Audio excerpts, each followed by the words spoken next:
So I was living in a studio apartment and my bed was facing the doorway to the studio. So you walk in and there's like a kitchenette on either side of like the doorway, and then you enter the living space, and I had my like full-size queen size bed laying there in the other side of the corner opposite the doorway. And this is important because uh, I woke up in my dream, but I was in my apartment and I couldn't move. And I knew it was a dream, but it seemed super real. Like it felt like I was awake, but I knew I was dreaming. And like I said, everything in my apartment was the same except for the fact that the lights were all on.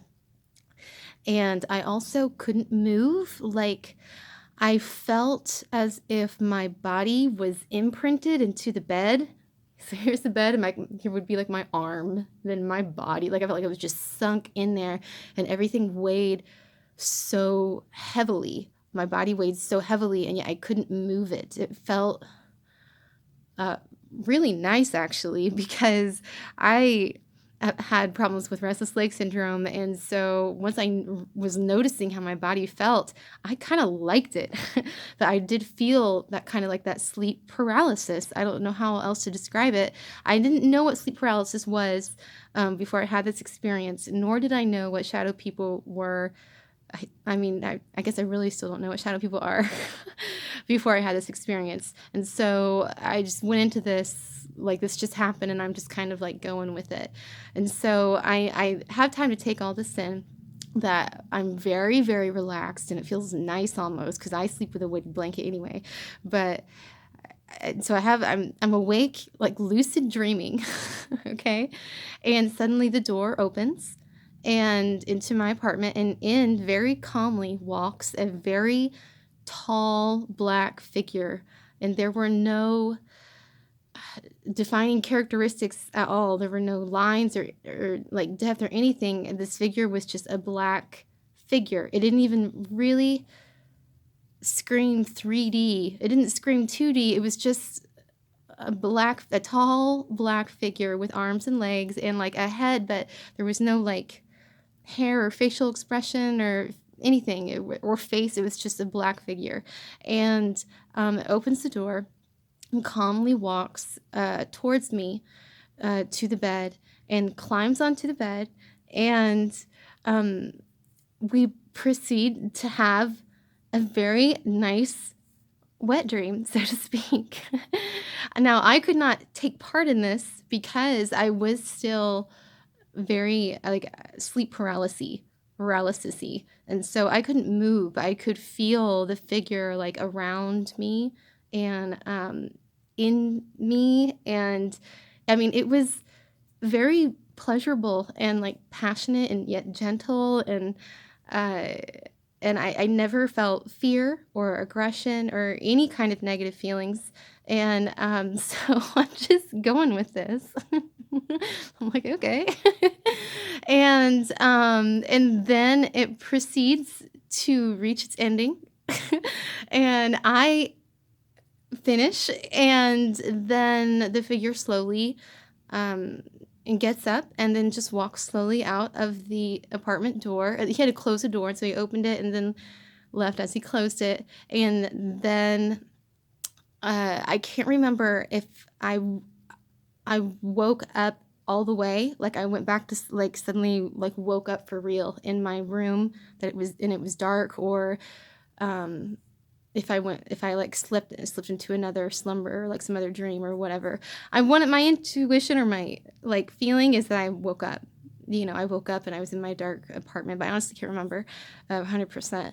But so after this, like the next week after or whatever, me and my boyfriend decide to watch a Netflix documentary, and it was about shadow people and sleep paralysis. And I forget what it was, but it was very specific in the title, and you read a little synopsis, um, and of course it's presenting these things in a very creepy way. All of these experiences that to the people that had them were very scary and very creepy and stuff like that. And during this, I'm just like, I'm like, babe, this happened to me. This happened to me just the other night. And so if we need another collaboration, this is an old ex. And so there is another person out there who I did tell the story to at that time. And this was about 10 years ago. I don't know, 8 years ago. This was a while back. Now, this is the only story that I've heard like this regarding this kind of figure that culturally is referred to as a shadow person, or to have something like this happen to you during sleep paralysis. If you've had any experiences like this, please leave them in the comments below. Or if you've had any kind of experience with sleep paralysis and shadow people that were not negative, please leave it in the comments below, because I've only heard of 2 other instances with these shadow people that from other people who experienced this, that were positive, that and in their experiences the shadow person like healed them in a way, like they were having pain, and the shadow person like took away their pain in their dream or in their hallucination or whatever it was. And so that's really the only other. Every other instance I've ever heard has been like these people are terrifying and they cause havoc or whatever.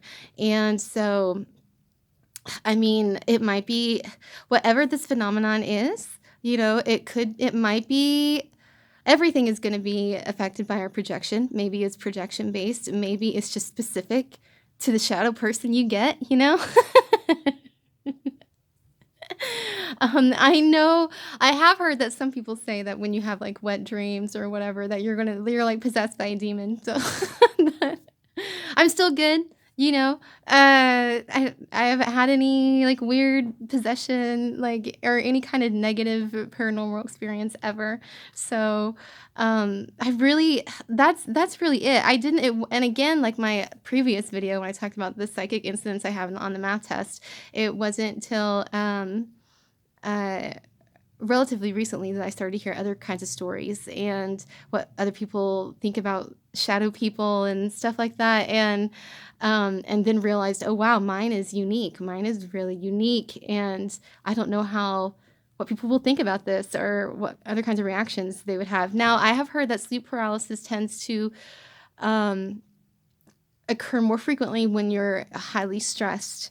And I can verify that this was a time in my life when I was taking on way too much personal responsibility, and I was like working and going to nursing school, and at this time I still didn't have a vehicle, and so I was riding my bike everywhere, to the grocery store, to work, to class, and I was also in a very tumultuous codependent, unhealthy relationship that I'm no longer in. And so that I can verify that is concurrent with the situation when it happened. I was in a very stressful part of my life. But anyway, if you have any ideas or interpretations as to why it might have occurred this way, or what people might, if you have like any kind of references to or something that like what you think this might be, or if it means anything or not, if you think it's just kind of like a common projection of the brain that varies with each person, I don't know. So please tell me what you think and any experiences you've had. And my last thing would just be, go into experiences with no judgment. And that is common with me. I tend to just go with things, and I don't freak out usually when I come into a new experience. So I don't know if that impacted this at all. That I can see why my experience might have turned out or been experienced by another person in a very horrific way. But for me, maybe it was the way I responded to it, or I don't know, but anyway, let me know what you guys think. And I'll talk to you guys later. Happy October. Bye.